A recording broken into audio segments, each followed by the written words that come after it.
What's up, ladies and gentlemen? Coconut here. Welcome to Mon Mindset.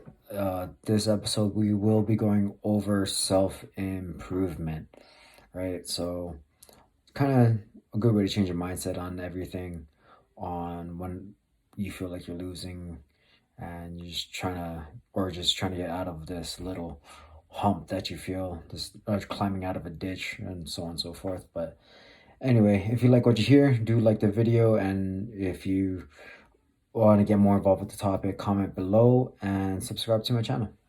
See you in a bit.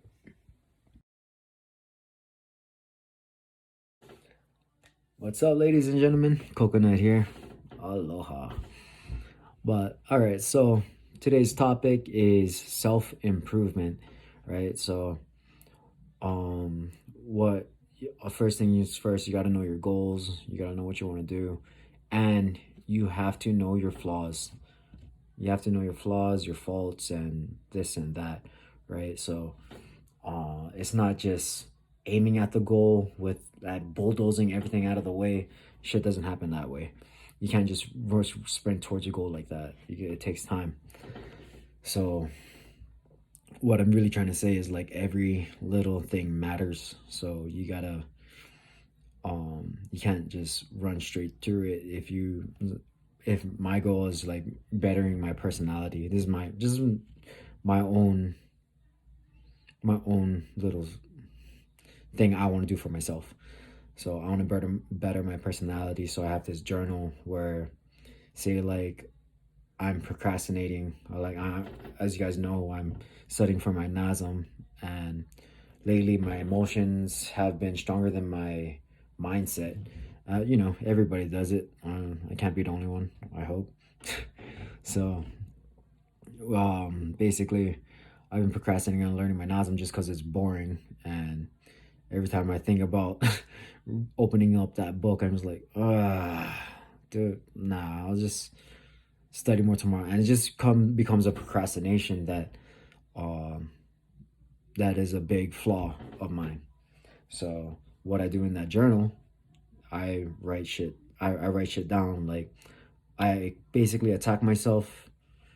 I attack myself in a way I want to be talked to, right? So I'm not there scolding myself. So I'm just like, kind of, but I'm just there like, Ryan, you're slacking. You have bigger goals. This NASM is just an objective to your bigger goals. So you procrastinating it, you're elongating that goal. It's getting further and further, So one journal. A journal is optional, but for me it does help. But two, make sure your mindset is stronger than your emotions, right? So basically, like, one thing, I watch a lot of motivational speeches. It does help me throughout the day. I would listen to one video every morning, but one thing I did hear was um about emotion versus mindset, right? So you're you got to wake up 5 a.m. in the morning, right? It's just hypothetical. Your brain will tell you you have to get up.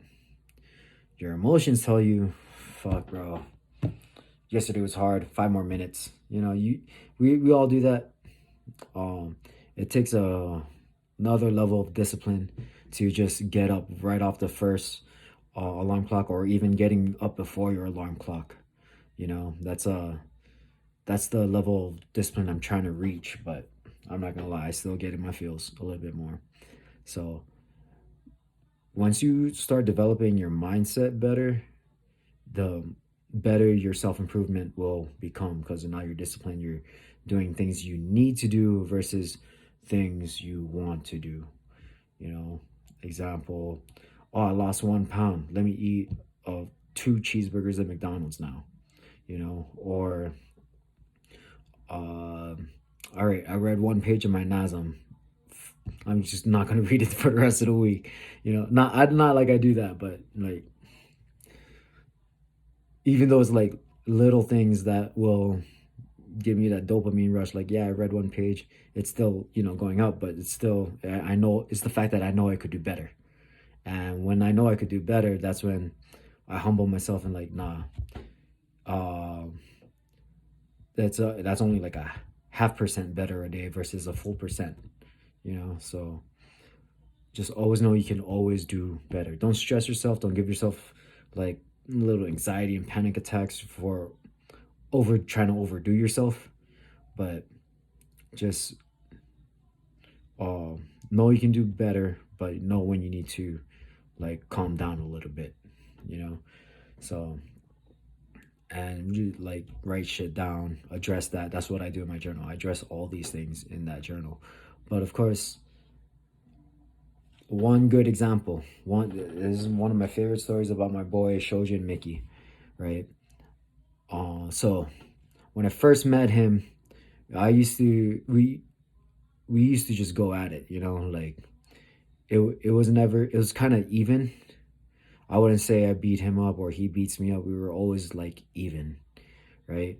But throughout the months of like cross training with the HMC team, which he was in, with my team, with me and my brother, every throughout the months he just felt like he was getting better slowly but surely.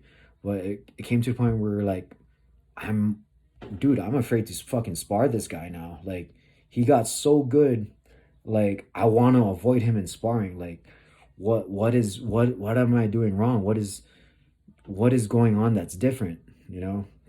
And after sparring, after he lights my ass up and almost knocks me out and all of the above, my right after sparring, my brother was standing behind him, and what the Shojin do? He opens up his phone, puts on his notes, and my brother just sees a list, a list of all his sparring partners, from HMC to my brother and myself. And my brother reads, "Oh, Rodney likes to do this when I do this. Ryan likes to do that when I do this." You know, he's taking notes off our bad habits and countering our counters. Like it's not a freestyle anymore. It's not. It got to a point where it's not just technical. He's playing a chess match with everyone.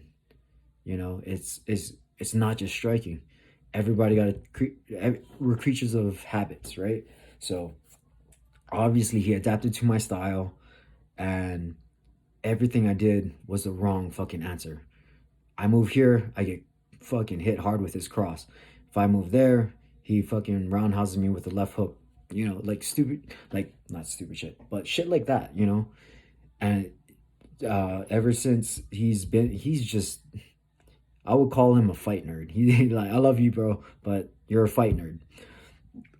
You know, and it just goes to show you how important logging things in are. You know, it's not. At first, I thought it was lame, but after that, I never underestimated it, and now I'm writing shit down for my own personality because I know this is how I move out of a poor man's mindset. If you read Rich Dad Poor Dad, you'll know what I mean by a poor man's mindset, being a victim of something. Like for example, if I'm the nail in training for like a whole week, that usually means I'm getting more emotional than mind strong, you know. So like my mind's not there. If I'm the nail, I'm like, bro, I'm better than this. This is when my emotions get in the way, my ego gets in the way, and where I'm just like, I'm better than this. Like, why am I losing? Like, I'm gonna go harder next time, which is the wrong answer. For you other martial artists out there, that's usually the wrong answer. It's not going harder. What you need to think about is, how did I get there? What did I do wrong? Or what did he or she do right? What are they, like, say like you're getting caught in a kimura, or in fact there's my boy Matt caught me in we call it a bow and arrow. It's a fucking shitty ass submission. I hate it. I fucking hate anything gi submissions. No gi I love. I fucking love no gi submissions because it's just, To me, it's more logical. But Gi, oh, some of the things they do are so brutal.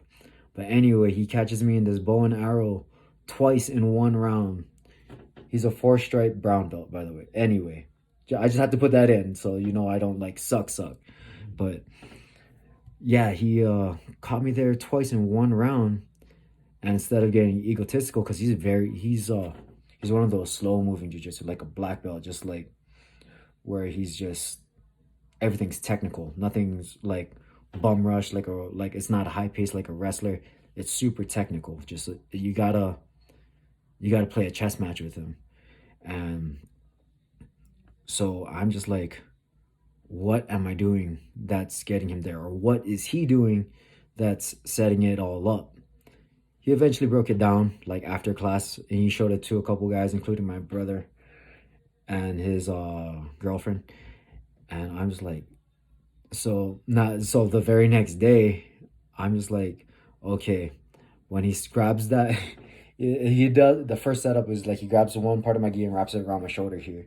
I'm like, okay, when he gets there, I'm just gonna tuck this in. Like now, I gotta play it like a chess match. I gotta counter his counter or prevent where he's going. So basically, um, just, I don't know how to explain, but that's the best way I can explain it. Prevention, like don't get there again. Like if you feel it coming, go the other way. You know, these are the things you need to think about in martial arts. It's yeah, pride, ego is a supplement when you want to hard spar. But if things are going south, you know, you might want to take a step back, reanalyze the situation, and that is how you get better. Instead of getting your ego, you're getting touched up, and you start punching harder instead of trying to see why you're getting touched up.